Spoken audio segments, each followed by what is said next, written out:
Hi guys, welcome back to my channel. If this is your first time, please don't forget to subscribe. Join the family.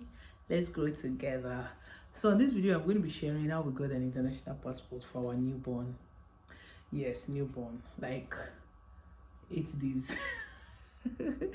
So the reason why I'm actually recording this video is because I made up my mind that I was going to record this video. Like when I was going to give birth, I sought the internet on, okay, is it possible to get an international passport for a newborn baby and all of that, and I found none. Like I found none. So I made up my mind that I'm going to shoot a video so that for everyone that will probably be in my shoe in a couple of days to come, they can easily come online and find this video helpful. So without further ado, let's jump right into it. Guys, what was the process? It's actually pretty smooth and pretty fast. Just the same way an adult will go and get their international passport is the same way a newborn would go and get his international passport. It is very simple. I don't know why people didn't talk about it. Like a lot of people made it feel like the baby has to be like 2 years, 3 years and all of that. But in fact, when we got there that very day for capturing, they were babies there. Don't let me say newborns, but they were babies. They were like children below 2 year old and all of that. So it's not something new. It's something that is very possible. Yeah. So you don't have to delay your plans because you have a newborn and then you're not able to get your international passport for your baby. That is one thing. So what's the process like? Like I said, like a typical adult, you register online or on site for your international passport, and after the registration you pay the usual amount, and then you go ahead to get a capturing date. Yeah, so we got a capturing date and the capturing date came. So before then, what are the things that you actually need to register? Number one, you need the parent's international passport. Yeah, that one is very compulsory. You need a consent letter from either of the parents, either the father or the mother. You need to submit a written consent letter. Then your baby needs to get an NIN. Yeah. That one is also very important, and I'm going to explain also how we got our NIN. So that NIN is very important. And then the payment, yes, aside from the payment, I think you're good to go. So what are those things again? The parent's international passport, the parent's NIN. Yes, I did mention that as well. The parent's NIN, the parent's international passport, a written consent letter from either of the parents, and then your baby's NIN. The moment you have those 4 things, you're good to go. So how did we get our baby's NIN? We went to a local government close to where we were living at the time, and then we registered, and in 3-4 days, yes, in 3-4 days the NIN was ready. Pretty straightforward. But I think most of the time, because of lack of information, we don't even know that these things are possible. One, they are very easy to, and they are not expensive. Like you don't even have to pay for some of these things. So we got there. The only thing is that your baby's eyes have to be open during the capturing. Which is not something that is typical of newborns. They are known to always sleep. Like, what did they come to do? To sleep at least the first weeks of life. So we did our baby's NIN after the naming ceremony, and to the glory of God, at that point when the capturing was going to be made, he was still asleep. He was asleep, guys. Well, we had to ensure that his eyes was open, so we waited for him to come awake, and then when he was awake, we did it, and then the capturing was done. So after the capturing, you have to wait 2-3 working days, and then the NIN is ready.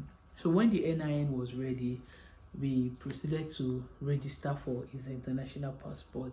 And like I said, the NIN, the parent's NIN, the international passport for parent, and then the consent letter, a written consent letter.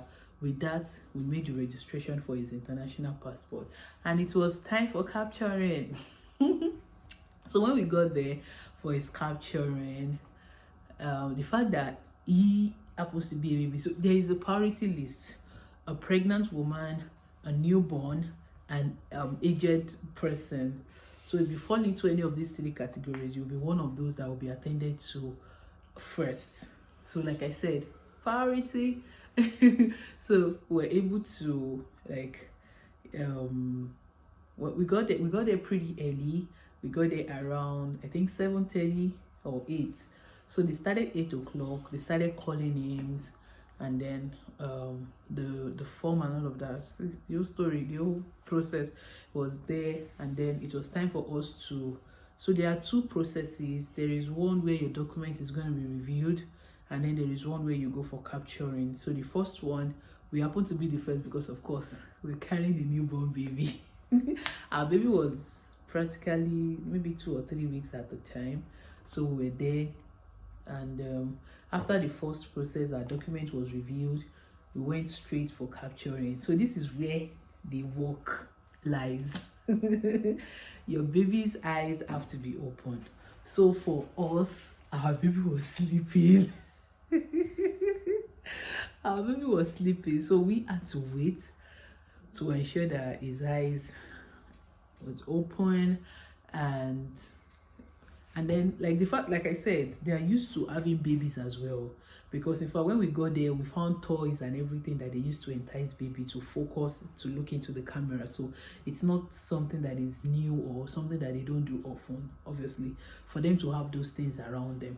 And then when we got there, they were like, oh wow, baby, this, that, and they were really so excited and welcoming. So it's something that you might want to try out. You don't have to wait if you really need it.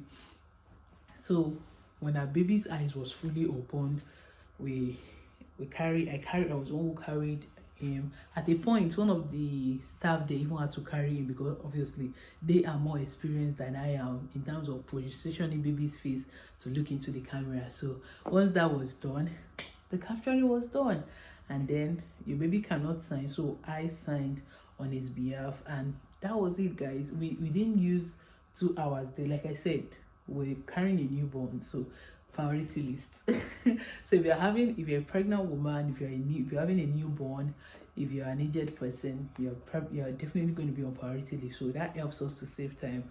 And when that was done, we headed home. And excuse me, so I forgot to mention this.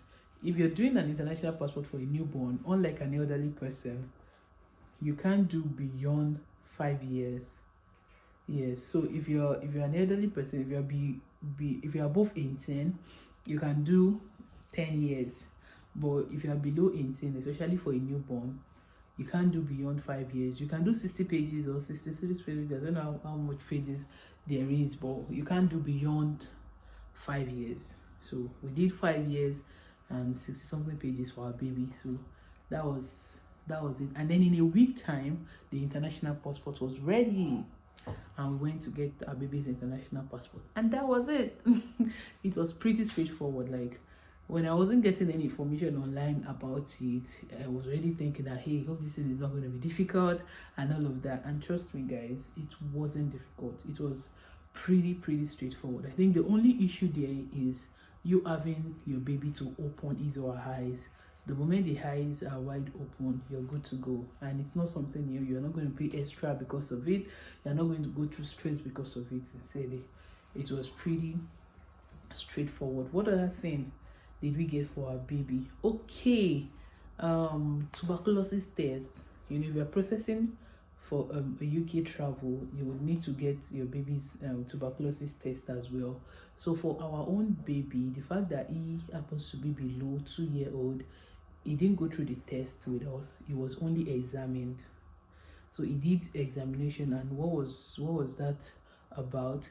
We entered into the doctor's office. The doctor checked him, checked his heartbeat and all, and then she said that we are fine and good to go. That was it. And then when you're making payment for a baby and an elderly person, obviously the elderly person will pay the actual amount, but for baby, the amount is, I think, lower compared to an elderly person. So that's just it. And then we got the tuberculosis test. So what other thing? Yeah, I think that's pretty it for the international passport, the NIN, and the tuberculosis test. My baby is awake. I have to go, guys. So I hope you enjoyed the video today, and I hope it is informative enough for you. I'll see you in my next video, and this is where I say bye bye. I need to go attend to my baby. Bye guys.